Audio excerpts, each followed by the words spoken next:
Hi everyone, welcome to my YouTube channel.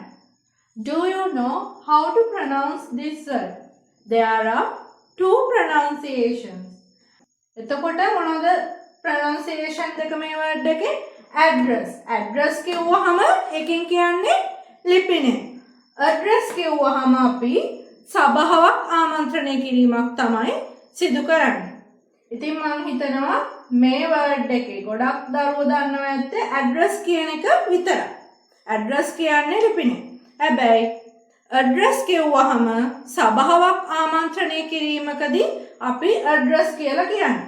As example එකක් ගත්තොත් the principal addressed the morning assembly. විදුහල්පතිතුමා උදෑසන රැස්වීම ආමන්ත්‍රණය කරනවා. address ආමන්ත්‍රණය කරනවා. address ලිපිනය.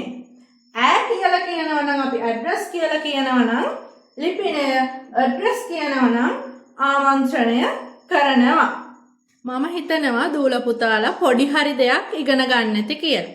ඉතින් මගේ channel එකේ videos හොඳ නම් මම උගන්වන විදිහ හොඳ නම් ඔයාලට මම කියලා දෙන දේවල් පැහැදිලි නම් please press the bell icon and subscribe my channel Chat with Milupa. Thank you.